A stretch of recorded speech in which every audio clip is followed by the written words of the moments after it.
Mr Deputy Speaker, and I welcome the opportunity to take part briefly in this debate today and congratulate the Honourable Lady from Epping Forest and the co-sponsors of the debate in securing it.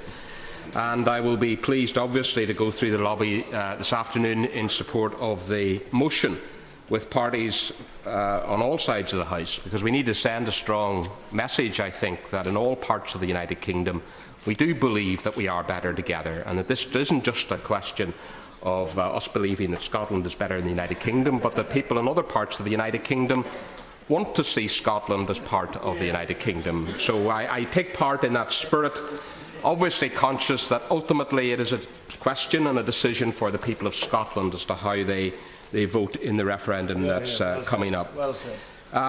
In terms, Mr Deputy Speaker, of the relationship between people in Northern Ireland and Scotland, the ties are very, very close, as honourable members will know. There is very strong and growing interest and support for Ulster Scots culture and heritage in the province. And indeed, many people from Northern Ireland can trace their lineage and family history back to Scottish antecedents. And indeed, my name is a more common name, I would say, in Scotland than it is in Northern Ireland. And indeed, when I see those coaches coming over on the ferry with the Dodds name on it, I often say to my party colleagues, I wish we could hire some of them at election time and have them traverse North Belfast, but I haven't been able to succeed in persuading them to do that yet. I stand here, of course, as a member of a party that has the description Unionist as part of its title, so our party was formed at a critical time in the history of Northern Ireland, when the Union was very clearly under threat, and the years that followed were very, very difficult. And tragically, there has been much bloodshed and violence, and many people have been injured in Northern Ireland, lives lost, and many people still live with physical and mental scars. But thankfully, that period of violence is largely behind us, although there are some who would still try to drag us backwards. But they're small in numbers, and it's clear that those who tried to destroy the Union by terrorism did not succeed. And Northern Ireland, and indeed the United Kingdom as a whole, is a much better and very different place today. And gone is the uncertainty about our future and our place in the United Kingdom. And indeed, Mr Deputy Speaker, honourable and right honourable members will know, or will be interested to learn if they're not aware of it, that support for the Union in Northern Ireland is at an all-time high. It's actually growing.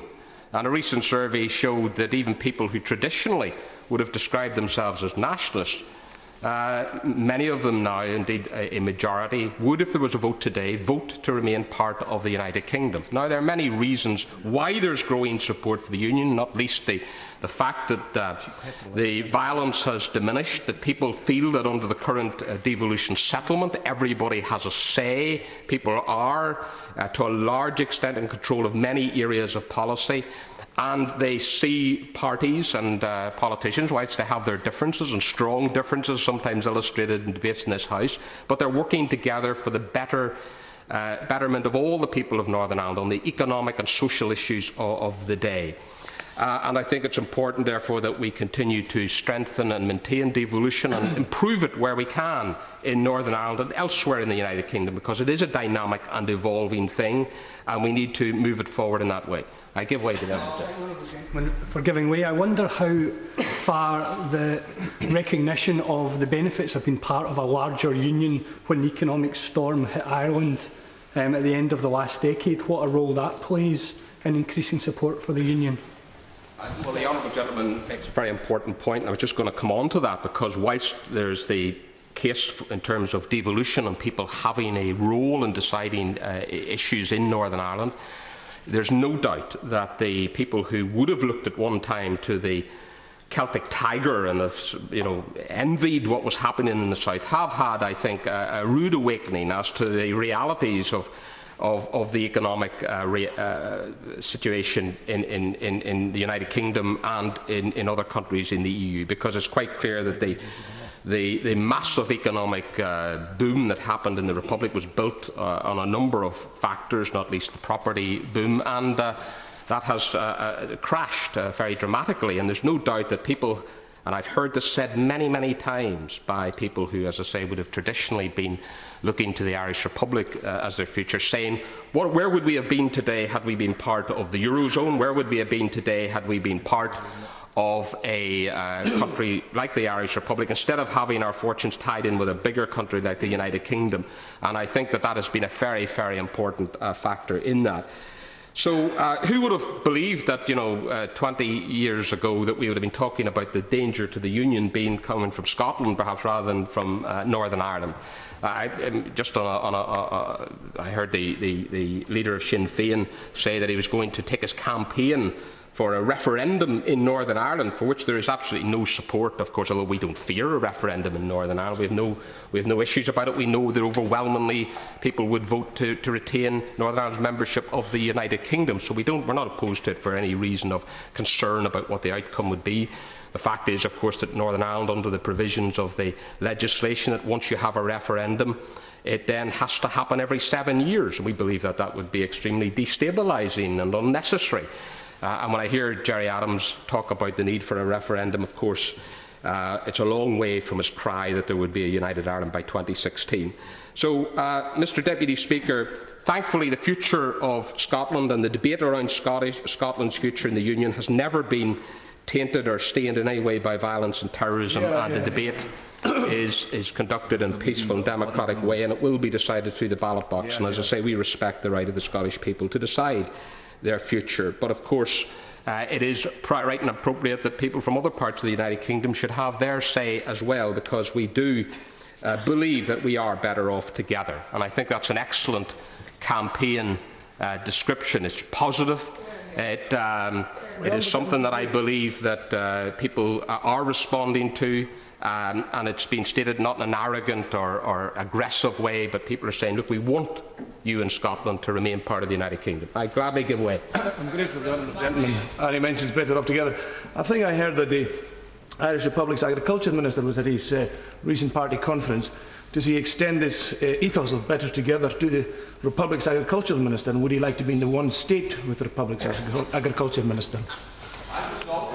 Well, I think he knows me and our party well enough by now to know the answer to the question about whether we think we'd be better off in the Irish Republic. I have to say that we had at our party conference, a very, very successful party conference this year, we had the Shadow Secretary of State speak at our conference dinner. We had the Secretary of State herself speak to our conference on the Saturday, and I was delighted to hear her declare in unequivocal terms that she would never be neutral in the Union. And of course we had the representative from the Irish Republic, because we welcome visitors from other states as well. We've had visitors from outside the United Kingdom, of course we do. And of course the reason that he was there, very appropriate, is that the Irish Republic takes over the presidency of the EU, and the reform of the CAP is extremely important for Northern Ireland farmers, and it's important that we hear directly and lobby directly that minister in particular at this time on these important issues, and I think the response in Northern Ireland was very, very positive to that. So we will continue to build good relations with our friends in the Irish Republic, but we make it very clear to them that we don't wish to join the Irish Republic, but we can have good neighbourly relations, and indeed increasingly I think in the Irish Republic they recognise that they have enough problems of their own without taking on any more in Northern Ireland, and they're very content, I think, to remain with the status quo, and have declared very clearly that until people in Northern Ireland vote otherwise, they will totally respect the principle of consent. So look, Mr Deputy Speaker, time is going, and others have articulated very clearly the reasons why Scotland would be worse off, and I agree with what has been said if they left the Union. But not only would Scotland be worse off, but the United Kingdom as a whole would suffer from Scotland's absence also. A fragmented United Kingdom would not be as strong as we are together. Without Scotland, we'd be a smaller nation in every sense, not just in population, not just in terms of economy, not just in terms of the size of the country in geographical terms, but smaller in every sense. And that's something that we don't want to see. No, I'll not give away any more, because I've given away twice already, and time is limited, and I'm sure the honourable gentleman will wish to catch the Mr Deputy Speaker's eye. So, Mr Deputy Speaker, it's not just a question of economics, but our standing in the world as a nation would be diminished, and with it a loss of influence and power. There are deep and lasting social and historical bonds that bind us all together in the constituent nations of the United Kingdom. It didn't evolve spontaneously. It became about as a result of our shared experiences, our shared history. The military links have been already explored, and the history of the regiments of the British Army, which are it's the British Army. It's not made up of sort of the nations of the United Kingdom. It's the British Army. Our bonds of language, culture, and so on. And of course, the Union has been together under the same monarch for longer, even than the political union. So these are bonds that have brought and tied us together as four countries, and they've grown and deepened and developed over time, with enormous consequence for ourselves and the rest of the world. And each of our countries, Wales, Scotland, Northern Ireland and England, have all played their part, and the peoples of those countries, in the development and prosperity of the United Kingdom. And those bonds continue.